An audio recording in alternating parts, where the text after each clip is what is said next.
Olá, eu sou Joadir e dando continuidade à série O Gigante da Galileia, os resumos da saga Operação Cavalo de Troia, eu havia comentado no final do vídeo passado que este vídeo de hoje, dia 4 de dezembro de 2023, 31º vídeo, eu iria falar sobre o encravamento do nosso Mestre Jesus Cristo.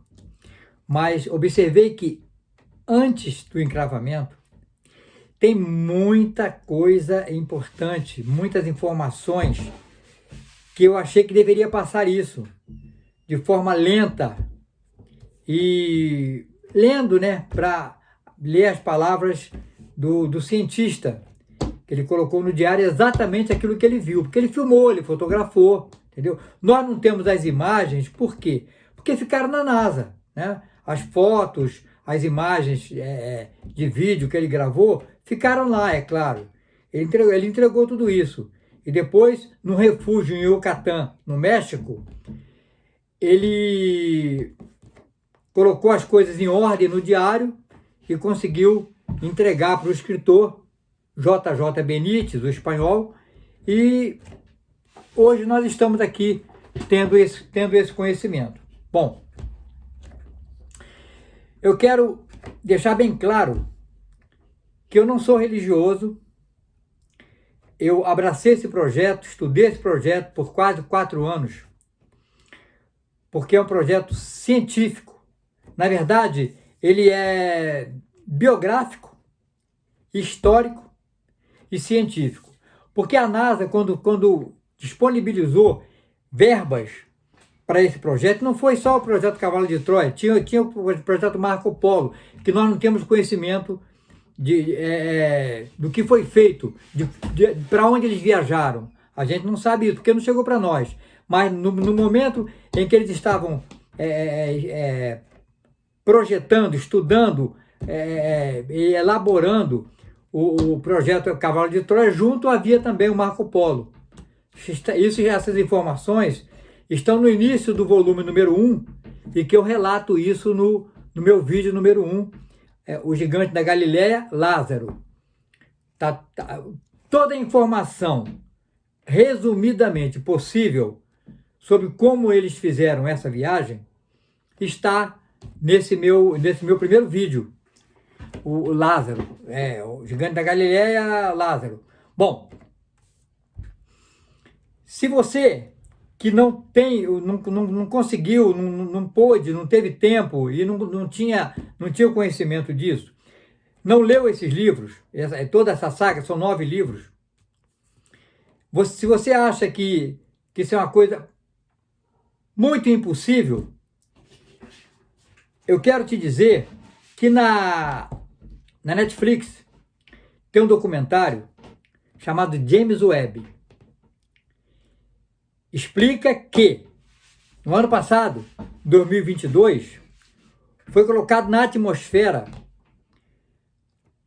um telescópio com 7 toneladas. E esse telescópio, ele nos enviou já enviou para a NASA e foi colocado ali no documentário, você vai ver. Eles já fotografaram o início da vida, o início do mundo, lá há 14,5 bilhões de anos, onde começou tudo, né? Então ele já fotografou isso. Então hoje, o Cavalo de Troia, que foi um projeto de 1973, há 50 anos atrás, isso é bobagem, né? E para eles, para a NASA, isso é bobagem. Para nós não, simples mortais como nós, é difícil entender isso. Mas a verdade, a realidade é essa. Eles têm drones que fotografam, que visualizam a leitura de um jornal a 150 quilômetros de altura. Eles têm essa tecnologia e muito mais que a gente não tem conhecimento, é claro. Bom, mas então eu me propus a falar o que acontece antes do encravamento do nosso mestre. Por quê? Porque são informações técnicas que não estão na Bíblia e não estão em nenhum outro livro. Não estão nas palavras de nenhum pregador, nenhum pastor, nada disso. Em nenhum livro que eu tenha lido tenha essas informações. Então são informações técnicas científicas que eu vou ter que fazer isso, vou ter que informar isso para que, como o meu projeto de resumos é didático, ou seja, como se fosse uma aula, passando cada vídeo é uma aula informativa, né? Não religiosa. Então eu vou dizer que no vídeo passado, quando eles elevaram lá, içaram o Dimas, aquele jovem, né, zelote, guerrilheiro, quando eles içaram o Dimas, partiram para Jesus. E o cientista retrata a hora. Eram 13 horas. Não existia relógio. Era pelo sol. Só que ele tinha um ponto no ouvido que tinha informação que vinha do módulo que estava estacionado lá no Monte das Oliveiras. Então o engenheiro que controlava tudo de lá, ele enviava essas informações técnicas. Então, eu quero te dizer hoje, você compra um celular hoje, e ao ligar o celular, já recebe a informação ali da hora e do dia exato. Aí você pode falar, não, mas isso vem do satélite. Sim, vem do satélite, mas é o sistema implantado nele, o sistema implantado no aparelho, é que busca essa informação. Então, Steve Jobs, quando usou isso lá no primeiro iPhone, ele usou essa tecnologia, que já estava em desenvolvimento, em uso, em 1973. Eles usaram isso lá no ano 30 com essas informações. Então ele tinha a hora exata, porque o módulo informava para ele, porque eles tinham essa tecnologia que nós temos hoje. Eles já tinham isso em 1973, que levou lá para o ano 30. Bom, então eram 13 horas. E eles se voltam para Jesus. Seria o terceiro e último crucificado daquela tarde de sexta-feira, 7 de abril do ano 30. Então, nesse exato momento, o módulo informa para o cientista, através do ponto no ouvido, que a tempestade de areia estava se avolumando. Estava a cerca de 2.500 metros acima, já se movimentando. Isso vai aumentar muito até a crucificação de Jesus. Então essa informação foi dada nesse momento, 13 horas. E ele comenta aqui que não estava muito interessado nisso, que a mente dele estava presa no Mestre Jesus Cristo, que estava ali todo... ele fala aqui, ó, a figura daquele homem de mais de 1,80 m, que ali estava agora encurvado, maltratado. Então ele diz que a atenção dele, ele não deu muita importância a essa informação do engenheiro lá, que eles chamam de Eliseu, né?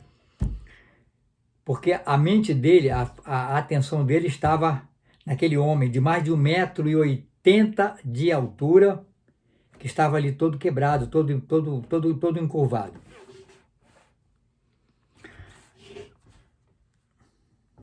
Então, a primeira coisa que eles faziam para começar o encravamento, pregar o cara lá no patíbulo, era tirar a roupa, né? Tirava logo a roupa dele. Acontece que Jesus Cristo, quando colocaram o roupão nele, aquela vestimenta branca que ele usava, né? A túnica, aquilo colou no corpo, foi a propósito, ele estava todo lanhado, todo cortado. Então, aquele tecido colou naquilo ali, evitando a hemorragia. Era a intenção dos algozes, dos romanos, Porque eles tinham que levar o cara vivo até a crucificação. O cara tinha que ser crucificado vivo, tinha que morrer na cruz. Essa era a missão deles. Para eles não importa quem estava ali, era o trabalho deles, levar aquela pessoa para ser morta na cruz. Então, Jesus Cristo levou mais de 100 chicotadas. E ele estava todo lanhado. E tinha levado vários tombos. Né? Até nesse momento, ele tinha levado vários tombos, pelo menos 4 graves. Então, quando a túnica dele estava toda colada no corpo. Então, os cientistas já falam o seguinte, que já o coração dele já dispara, do cientista, já dispara só em pensar como é que vai ser arrancar, quando tirar, o que vai acontecer quando tirar aquela túnica. Claro, vai vir pregada, né?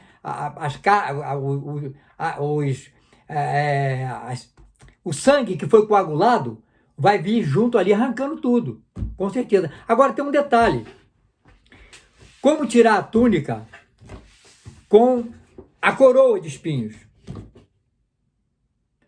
A túnica era uma vestimenta sem costuras, que entrava por cima e ia até o calcanhar. E eles tinham uma norma, que depois virou lei. Eles tinham uma norma de não de dividir essa vestimenta. E não lacerar. Como era inteira, eles não quiseram cortar por causa disso. Porque ia ser dividida depois entre eles, aquelas pessoas que trabalharam ali, aqueles romanos. Era uma norma que, volto a dizer, que virou lei. A partir do imperador Adriano, ano 117, da era cristã, e a 138, oficializou esse costume, denominado de punicularia ou propina, por decreto recolhido, etc. Entendeu? Então, os caras que trabalhavam ali tinham o direito de ficar com um pedaço daquela roupa e tal. Então, como tirar aquilo sem rasgar? Seria muito fácil rasgar e puxar, né? Lógico. Mas, como tirar aquilo sem rasgar? Com aquela coroa de espinhos ali, né? Não tinha como. Aí, primeiro, então, tinha que tirar a coroa. E para tirar aquela coroa, a coroa estava encravada, aqueles espinhos estavam encravados na cabeça de Jesus, na testa, na nuca, etc. Então, o Arsênios, um romano, lá um centurião também, ele deu a ideia de puxar para um lado, o cara tentou levantar, não conseguiu, né? Só causou mais dor no Jesus Cristo, puxar aquilo ali. Então, ele teve a ideia de levar horizontalmente, puxar um pouquinho e aí tirar. E assim eles fizeram. E ficaram alguns espinhos encravados ali, né? Segundo o cientista. Então ele fala aqui, ó, o Galileu estremeceu, Jesus Cristo, mas o elmo de espinho não se desprendeu. Aí eles fizeram aquela operação que eu acabei de falar.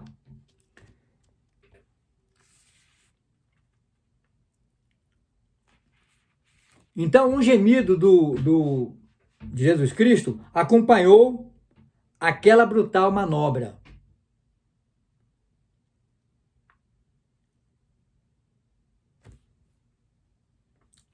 Então, logo eles ergueram o braço, né, de Jesus e tal, e tiraram a túnica. Quando tirou a túnica,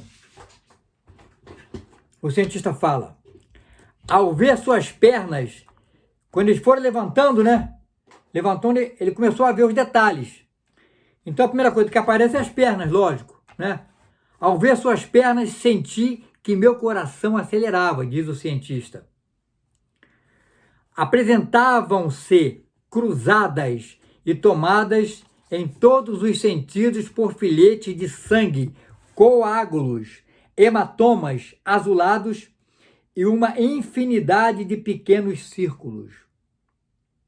na maioria causados pelos cravos das sandálias romanas.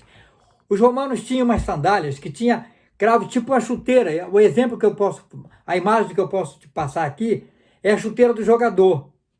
Só que ela tinha era em forma de um S com cravos realmente aquilo ali. E eles chutavam com aquilo. Então Jesus tinha várias marcas daqueles chutes, daqueles desalmados romanos, né?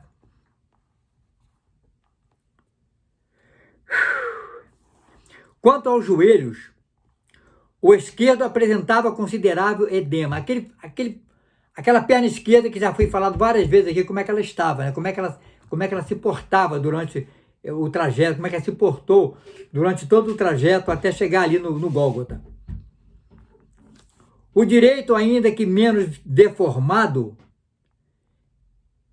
estava aberto na face anterior da rótula, com múltiplos rasgos e perda de tecido celular subcutâneo, podendo ver-se até parte do periósteo do osso. Era inacreditável como aquele ser humano havia conseguido caminhar e arrastar-se sobre os joelhos até a muralha. As forças, confesso, começaram a falhar-me de novo. Mas aquele martírio não havia sequer começado. O ranger da túnica, ao ser despregada do dorso de Jesus, tirou-me o sangue das faces. Ele havia previsto isso, que ia arrancar pele, arrancar aquele sangue coagulado, ia sair, ia ser um desastre, né? O legionário, ao verificar que o tecido se achava colado às feridas, não teve dúvida. Voltou a cabeça e sorriu maliciosamente para os companheiros e foi erguendo a túnica lentamente. Sádico, né? É um sadismo terrível desses romanos. Eles eram mercenários, né? Para eles, volto a te falar, abrindo aqui um parêntese, para eles estava ali um zelote. Porque foi com essa informação, essa mentira, de que Jesus seria do grupo de zelotes, dos guerrilheiros, do mesmo grupo de Barrabás, que o Judas conseguiu levar os romanos lá para prender Jesus. Então, para eles, era um zelote, era lixo para eles. O linho se foi despegando das feridas, mas arrastando grandes placas de sangue. Aí o cientista fala: enrubesci de indignação e aferrei-me à vara de Moisés. O cajado, que foi falado várias vezes, tem vídeos sobre ele, né? Que era uma tecnologia com essa tecnologia, com esse cajado, que ele filmava, que ele fotografava e tudo. Até quase parti-la.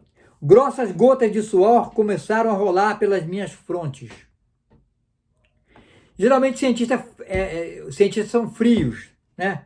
Mas se tratando de Jesus, gente, vendo ali o que ele estava vendo, não tem como, né? Eu mesmo, preparando essas aulas, já cheguei às lágrimas várias vezes.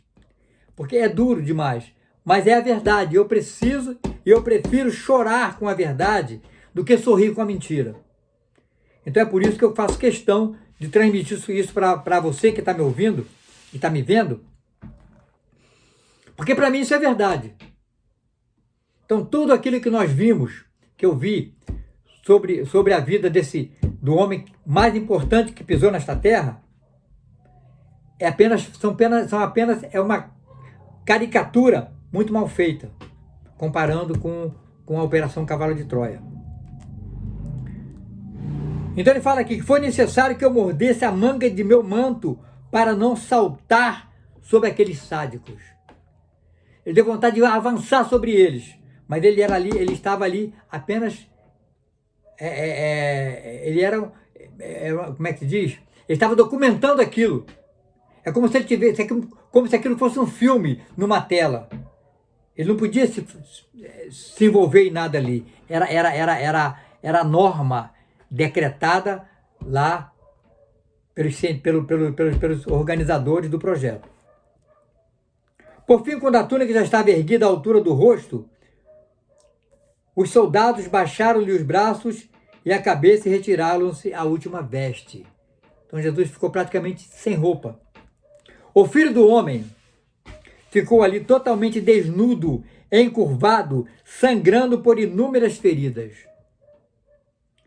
Ao ver aquela espádua abrasada por hematomas e cortes, Longino ficou perplexo. O centurião, chefe dessa missão, também ficou perplexo.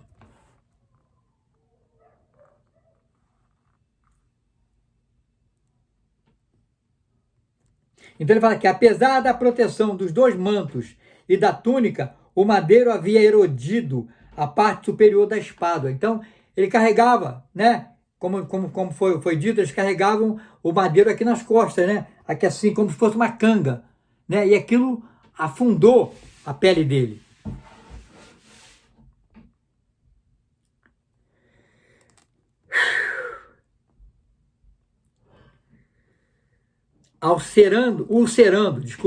Ulcerando as áreas da omoplata direita e a pele do feixe muscular esquerdo do trapézio.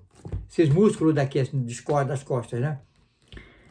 Nessa última região, observei uma esfoladura de uns 9 centímetros por 6 de bordos, irregulares em enrugamento da pele, produzida possivelmente em uma das violentas quedas.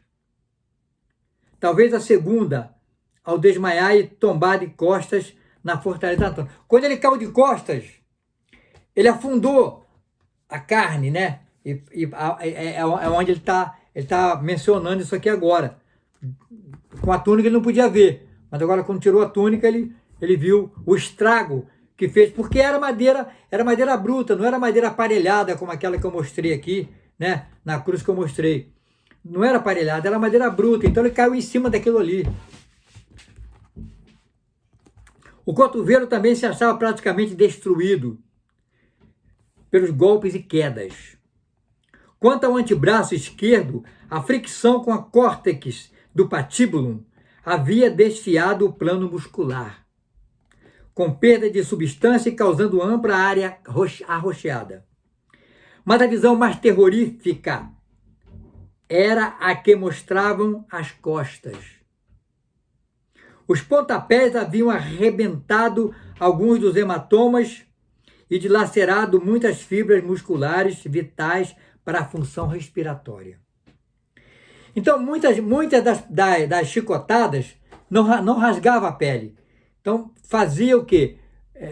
Caroço, né? Aquele hematoma, crescia ali. Então, o patíbulo foi abrindo aquilo, né? E foi um desastre total. Despojado de suas roupas, Jesus havia começado a ficar com frio, né?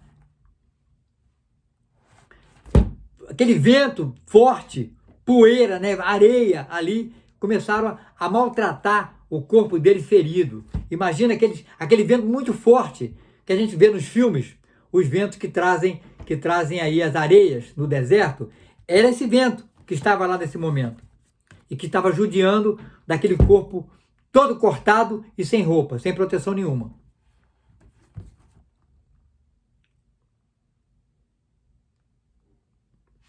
Então Jesus, as pessoas,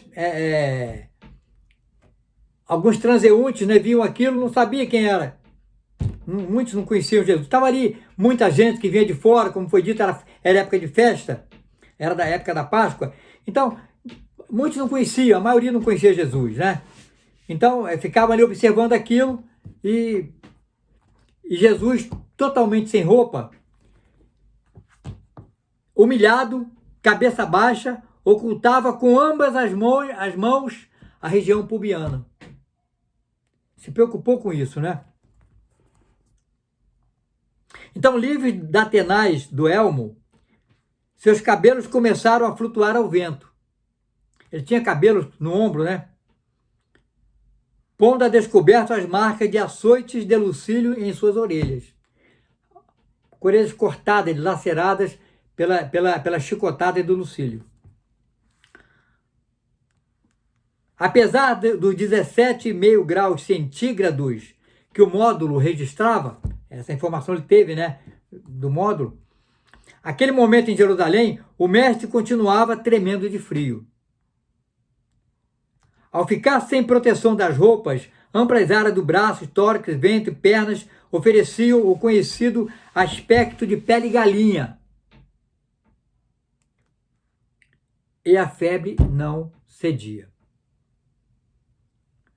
Quão distante havia ficado a majestosa figura do Galileu. Então aqueles homens acabaram com aquele atleta, né?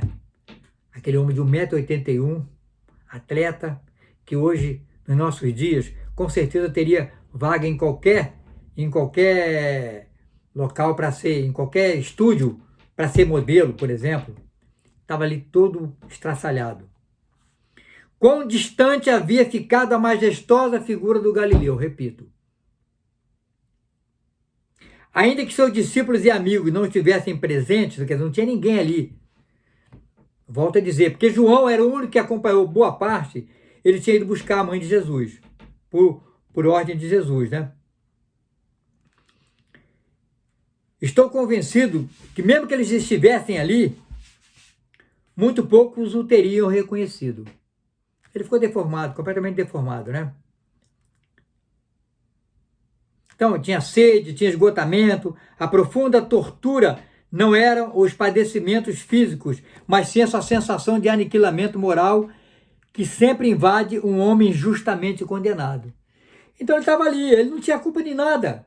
Ele não fez nada que pudesse levar alguém a ficar na situação que ele estava naquele momento. E ele estava abandonado, sozinho. Não tinha nenhum amigo ali. A única pessoa conhecida que era de outro mundo era o cientista. Os amigos deles, cadê? Aquelas pessoas que ele curou. Não tinha ninguém. Ele estava sozinho, humilhado, ali, sem roupa, cara.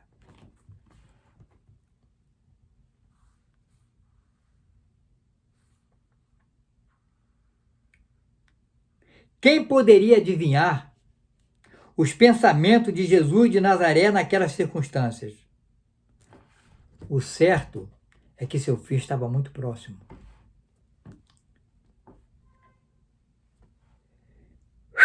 Então, enquanto eles estavam lá preparando o patíbulo para encravar, né, para pregar Jesus no patíbulo, aquelas mulheres que deram aquela bebida para o Dimas e que ele explicou o conteúdo daquela científico, né, daquela bebida, que era bile, né, de boi misturado com aguardente e tal, para neutralizar um pouco a dor. O cara ficava bêbado rapidamente, embriagava a pessoa que bebia aquilo, ficava embriagado com uma velocidade muito grande. E Jesus recusou isso. As mulheres chegaram e ele com a mão tapando, né, a parte pública, né, pubiana, desculpe, tapando ali a parte pubiana, o sexo, né, ele não levantou a mão para pegar a caneca de barro, de madeira que estava ali, tipo uma jarra, né, para ele beber. Então elas mesmas colocaram na boca de Jesus. Mas ele, ao sentir o gosto, ele não quis. Ele recusou. E a mulher olhou para o Longino, a Longino, problema dele, como que ele quis dizer, né? Então o cientista diz aqui, o gesto de Jesus recusando a aguardente biliosa desconcertou-me. Ao abrir a boca, sua língua e suas mucosas, mais que ressequidas, revelaram um angustioso processo de desidratação. Então, quando ele abriu a boca, o cientista viu logo. Ele era médico. E, além de cientista, ele era médico. Ele viu logo que Jesus estava completamente desidratado, já no processo de desidratação muito braba. Seus lábios gretados como o casco de um velho barco encalhado, deviam estar suportando uma sede sufocante. Mesmo assim, ele recusou aquilo ali. Não sei, pois, como o mestre pôde recusar a taça de vinho. Se realmente o fez, como suspeito, para sustentar ao máximo sua ameaçada lucidez mental, somente posso reverenciar pela enésima vez sua coragem. Jesus era muito valente. Ele não queria amortecimento de nada. Se era para sentir dor, que fosse. Ele estava ali para isso. Então, para ele, já que ele estava ali, ele ia sentir o que precisasse sentir. Ele era totalmente humano naquele momento. Então, ele embora totalmente maltratado, arrebentado, irreconhecível, ele mantinha o pensamento em dia. E ele recusou aquilo conscientemente, segundo a análise do cientista. Nesse momento, escuta-se uma voz. É hora, advertiu o centurião. É hora do encravamento. Isso é matéria para o meu próximo vídeo. Eu quero agradecer toda a sua audiência, toda a sua atenção e lhe desejar a paz. Sempre que Jesus chegava num grupo, ele falava que a paz esteja convosco. A paz realmente é muito importante. Quando você tem paz e saúde, você consegue tudo. Você consegue fazer o que você quer fazer. Então é essa paz que eu lhe desejo. Gratidão profunda.